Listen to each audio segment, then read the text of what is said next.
આખરે શા માટે એક સાધ્વીએ મૃત્યુના દેવતા યમરાજને જ શ્રાપ આપી દીધો? તમે દુનિયાભરના મંદિરોમાં દેવી દેવતાઓની મૂર્તિઓ તો જોયા જ હશે, પરંતુ ભારતમાં એક એવી જગ્યા છે જ્યાં મંદિરમાં પગ મૂકતા જ હજારો ઉંદરો તમારા ચારે તરફ દોડતા જોવા મળે છે. આ કથા છે આજથી અંદાજે 500 વર્ષ જૂની, રાજસ્થાનના બિકાનેર જિલ્લાના દેશનોક ગામની. અહીં સ્થિત છે વિશ્વ પ્રસિદ્ધ કરણી માતા મંદિર.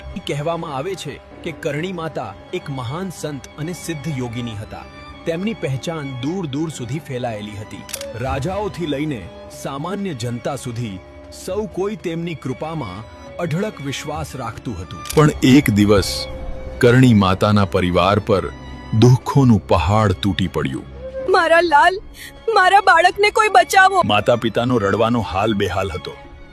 આખું પરિવાર તૂટી ચૂકી ગયું હતું. ત્યારે કરણી માતાએ એક અડગ નિર્ણય લીધો. હું ખુદ યમરાજ પાસે જઈશ અને મારા ભક્તના બાળકને પાછો લાવીશ.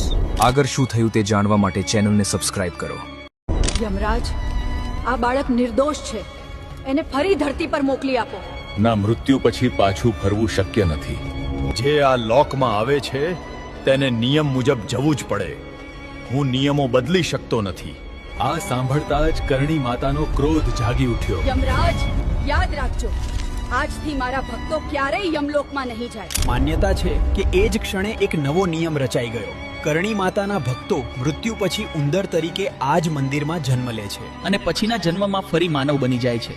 આ જ વિશ્વાસના કારણે આજે આ મંદિરમાં 25,000 થી વધુ ઉંદરો કોઈ ડર વગર આઝાદીથી ફરતા જોવા મળે છે. ભક્તો તેમને દૂધ, મીઠાઈ અને અનાજ ખવડાવે છે. જો ભૂલથી કોઈ ઉંદરને ઈજા થાય તો તેને મોટું અપશકુન માનવામાં આવે છે અને કહેવાય છે જો કોઈ ભક્તને અહીં સફેદ ઉંદર દેખાઈ જાય તો સમજી લેવું કરણી માતા ખુદ દર્શને આવ્યા છે અને તેની મનોકામના અવશ્ય પૂર્ણ થાય છે. જો તમને આ કથા અદ્ભુત લાગી હોય તો કોમેન્ટમાં જય કરણી માતા જરૂર લખજો.